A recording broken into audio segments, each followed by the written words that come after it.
So let's talk about Kwoming.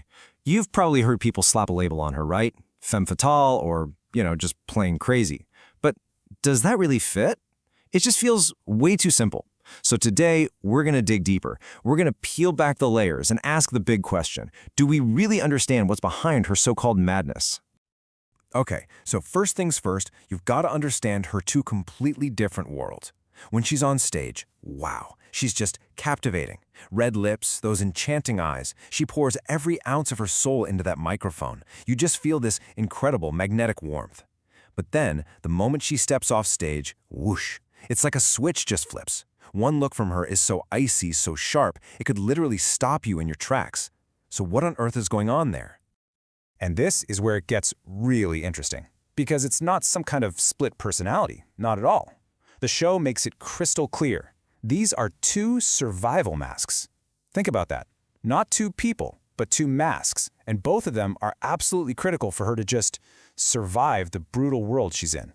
One is for the show, for the public. The other, that's for the war she's fighting behind the scenes. So if they're masks, you gotta ask, what are they protecting? What's really going on underneath? I mean, what kind of force could push someone to live such a split existence? Well, it all boils down to something incredibly primal, the desperation of a mother. We usually think of motherhood as something that softens a person, right? It brings out that gentle, nurturing side. But for Kwoming, in her world, that was a luxury she absolutely could not afford.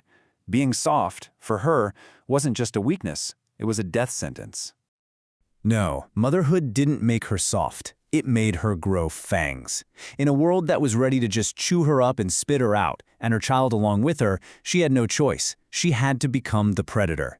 That desperation to protect her baby, that's what transformed her. It became her greatest weapon. Okay, next up, explosive acting, Tang Yan's ferocity. And listen, you just can't talk about Kwoming without talking about the absolutely incredible performance from the actress Tang Yan. Her portrayal of this ferocity, it wasn't just good, it was a total game changer. And we have to get into the details because that's where the magic is. So for all of you who watched the show, you know exactly what I'm talking about. People were floored by this performance because it just completely shredded her old sweet girl image. There were 3 specific, high-impact moments where she did this. So the question is, did you catch them all? Okay, highlight number 1, the pure run. Just picture this. It's the middle of a freezing winter. She's in this thin little dress, and she is running for her life. This scene isn't pretty. It's not meant to be. It's messy, it's raw, it's ugly. Her hair's all over the place. She's tripping. With every single step, you can feel her just burning through her own life force. And there's this one description of her in that moment that's just perfect. It says she's like a dying black butterfly, drenched by a storm, struggling to survive. I mean, what an image, right? It's so tragic, but so beautiful in its own way. It's pure willpower. It was never, ever about looking elegant. It was about that primal instinct to just live, no matter what. Highlight number 2, the deck confrontation. Whew, this one is chilling. 1 second, she's laughing this big, loud, open laugh, and in the very next instant, her eyes just turn to ice. The smile is technically still there on her face, but all the warmth is gone. It's replaced with this bone-chilling hatred that you can feel right through the screen. That whiplash, that sudden switch, that's the moment that gave everyone goosebumps. And then, for highlight number 3, the silent farewell. This scene is an absolute masterclass in acting. She's holding her child, and she doesn't say a single word. Her whole story, her whole heart is communicated in just 3 breaths. Let's break it down. The first breath, a sharp inhale. She's holding everything back, just pure forbearance. The second breath, it shudders. That's the collapse, the moment the grief almost breaks her.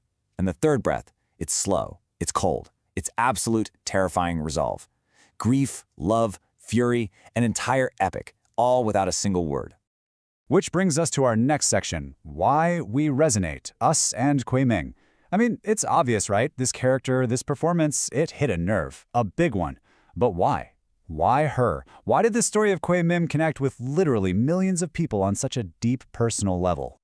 And I'm not exaggerating here. The scale of the public reaction was just insane. Get this.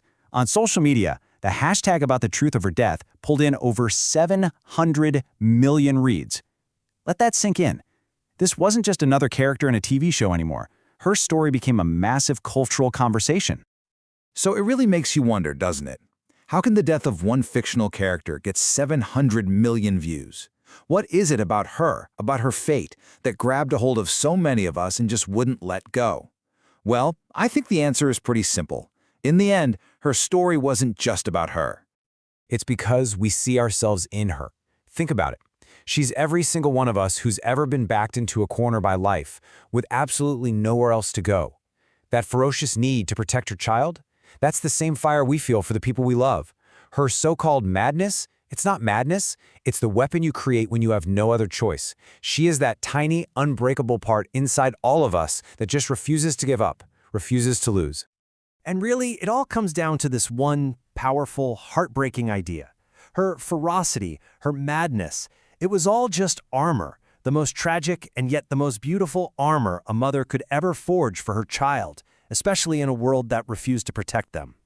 And maybe, just maybe, by watching her fight so hard, we all feel a little more understood in the quiet battles we're fighting ourselves.